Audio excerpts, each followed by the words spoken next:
best entertainment on the earth. Tune in for Comics with Perch.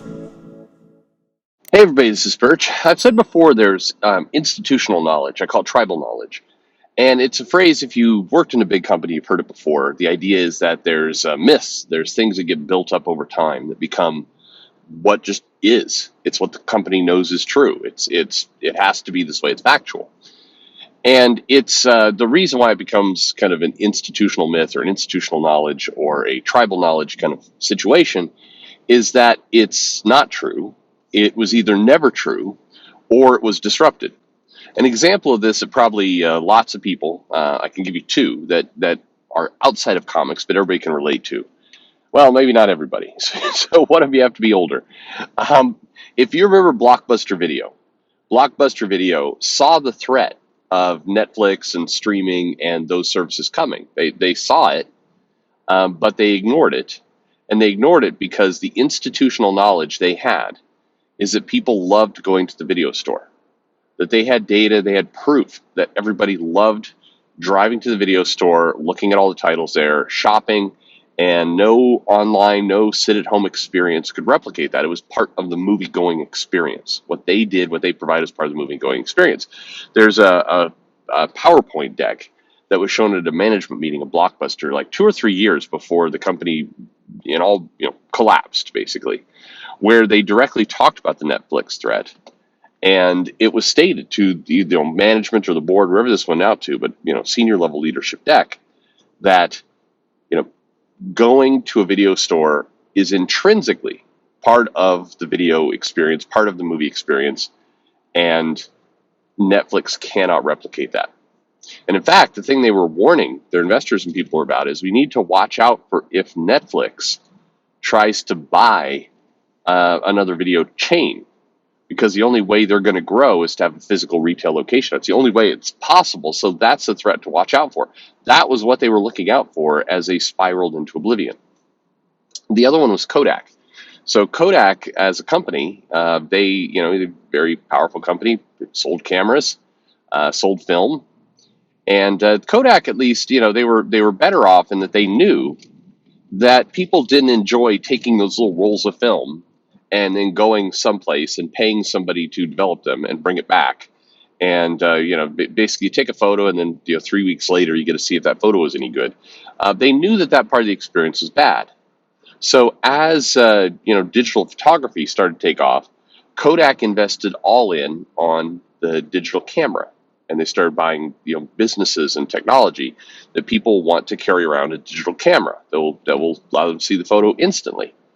And they believe they were, institutional knowledge we are disruption proof, I think is the way they were describing it. We cannot be taken out because, we pivoted. We went digital. So life is great. And what they didn't realize, or what, they ignored, and they saw it coming, was that the phone was going to be the camera. And once again, there was plenty of things to say, don't worry, people like to talk on the phone, maybe text on the phone. They're not going to start taking photos with their phone. That's absurd. Nobody will do that. Our cameras are dramatically better, and they were. The Kodak digital cameras, you used to pay $1,000. You pay the equivalent of a new iPhone on a Kodak digital camera, and it's got optical zoom, like 10x, 20x optical zoom. It's got plenty of features. It's great. Far better than the phone camera today, even the best one, even what Apple's doing, because I think they have 3x optical zoom is best it can go to, and then the rest is digital. But the digital technology got better. Reality is, even if the digital technology hadn't gotten better on the phone, people still would have migrated to it because simple logic. One device in the pocket is better than two. Your phone is with you all the time because that became an essential device. If you left your phone at home, there's all these kind of funny stories about parents heading off for a vacation or going out shopping, and they leave their wallet or their purse, but they do have their phone because the phone is the most important part. Sometimes they leave your kids, but you keep that phone close to you. That's the important thing. So that's just an example of tribal knowledge or myths. So the company winds up believing something so strongly that they they disrupt themselves. They wind up finding one day they're not as important as they think they are. So I say all that to here's a question, but I want to kind of level set on that information. I don't know. Do you find this stuff when it's not strictly comic books useful or entertaining? I don't know if anyone cares or not. Welcome to my TED Talk. Anyway, so this question kind of is right along the lines of that stuff, and it talks about kind of myths that the companies believe. In this case, it says, let's see what we got here. It says, "Hey Perch." All right, that's a good way to start anything. "I'd love to hear a video on some comic marketing myths. One I'd like to hear addressed is the idea of the people we need to write comics are the people who don't read comics." That's a fascinating one, and I pushed back quite a bit on believing that anyone actually thought that for quite a long time. Um, I've heard that. But it always was couched in the idea of like we need celebrities, we need big name recognition. But lately, there's been more of just pure, we need people who are not comic writers to write comics. We need people from other places because they're going to bring new perspectives. The only way we're going to get a new audience is if we have new writers. That's the only thing. That's very weird logic, by the way. Imagine, if you will, saying that for Hollywood. Like, we want a blockbuster Hollywood film. And so we want to get a bunch of, new people coming to the movie theater to watch this movie. So we're going to need to hire somebody who's never directed a movie before. Like that, that'd be a weird choice. But anyway, all right. We continue with the mail. "This seems like a really dumb myth and not one any other industry tells. If you want to be a rapper, a rock star, a gaming developer, you have to be deep into that culture and live that life. Not always, but I catch your point. Nobody sells a punk rock album by saying, 'I'm more into Ariana Grande.' The best-selling comic writers, Williamson, Zdarsky, Tinian, Aaron. Aaron? No, that's not fair. Aaron's written some good comics. I, I, I watch with fascination the dumpster fire of his current Avengers run, but I do still give the guy respect. All love comics. That is true. I do believe that. I think a lot of these writers, by the way, get a bad rap from a lot of fans who say, they don't actually love comics. Most of them, the vast majority, do love comics. And quite frankly, well, we'll get to that point in a second. I'm struggling to think of anyone successful in comics who straight up says, 'I don't really read comics. They aren't my thing.' I've heard a couple of people say this lately. Editors, that it's like, 'I'm behind on my comics. I don't really enjoy reading comics.' It's like, imagine if that was your editor who said that. Wouldn't you be? And they tweet this out to everybody publicly. Like, I don't know. If I was writing a comic and that was my editor, I'd be like, oh, Jesus. I'd be pulling a Tom King. I'd be like, 'Get this guy off my book.' Anyway, where do these dumb ideas come from? Well, the biggest place they come from is arrogance. Arrogance that they know best. The arrogance that that they have enough information. It's the Dunning-Kruger effect, which I've talked about before. It's the idea that you get a little bit of information and you believe you're an expert. And you stop there. You stop learning. You stop even questioning things. And what you realize is you're like 5% down the way of understanding, and you actually know very little.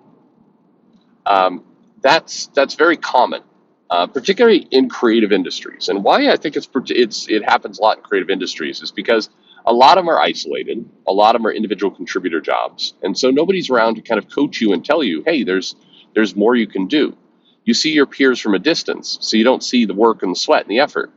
This is one of the things that we're finding as COVID has taken people out of the office. That is, frankly, a bad thing that people are going to have to figure out. Which is, while people were working at home, they lost some of that inside the office culture where you see people come in, work hard, have a good day, have a bad day. You miss that atmosphere. And in a lot of cases, when you're working in that atmosphere, it sucks. If you're an introvert, you're not missing it right now. COVID's been the best 2 years. But there is personal growth and learning that comes out of that window of time, and you need it. You need to be able to see that stuff at least somehow. That's one. Human beings, they tend to learn off of others.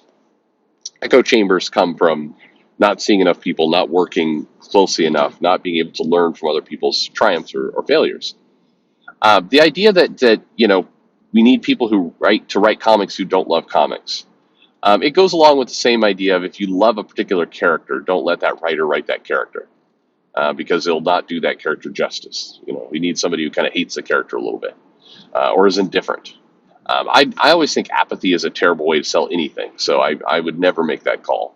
I understand some of the wisdom behind it, but it doesn't play out. I mean, we've talked a lot about myths on this channel. The idea that, well, frankly, I think the entire variant cover scheme is a myth. The idea that, hey, we need to, if we wanted to juice sales on this book, the only way we're going to do it is to crank out variants. That's what people want. As I've said, I think there's a massive disconnect, and it happens. You talk about it on the writers and the creators who do not get good feedback on their books, and the same is true for just kind of basic marketing. People don't get feedback on what's going on, so they never really know if the marketing they're doing is successful. I think that, frankly, I've heard some editors complain that the Marvel social media channels, Twitter, YouTube, etc., are not doing enough to promote their comic, and it's unfair. But the reality is that what they do to promote any comic has no, substantial impact at all on the numbers. If you look at the comics that, they push really hard on Twitter, there's no corresponding bump in sales. When they do YouTube videos for events or for certain kickoffs, there's nothing that indicates higher orders at that moment. In fact, if anything, you could see kind of, botched marketing. And an example of this was, and I think, frankly, it hurt two books. So we have Sean Murphy's White Knight, volume 3, and we have Tom King's return to Batman, doing, in his words, a classic adventure. No depression this time, promise. And in both cases, they launched the book on the same day, and they marketed very poorly. Like, they did an initial release and then nothing else. It just went silent. And now we've seen both books come out, and we've seen both books sell out, and we see that it was underordered. We see that it was dramatically undervalued. I mean, the good news here, I guess, is that if you are a collector, if you're somebody who's looking for a book to rise in value, those two books are good. I mean, White Knight is selling really high on eBay now. Why? Because nobody can get it. Again, why? Because they did not market it successfully. Because they didn't let the retailers know it's coming. And so as a result, it sold out. I mean, it was dramatically underordered. Now that thing is super valuable. If you got your hands on it, good news. That thing is probably, from a collector standpoint, may wind up being worth more than the other two volumes. But as that's good news for collectors, that's terrible news for DC. That's not what you want to have happen.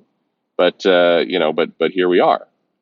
So anyway, I think that there's a lot of different myths. I mean, the other one is like, hey, this is an older myth. This is one that exists back to 80s. If you want to get a bump in sales, throw Wolverine on it, throw Deadpool on it, throw Harley Quinn on it. That rarely works. It does for a little while. So there was a period of time where put Wolverine on the book and you get a bump in sales.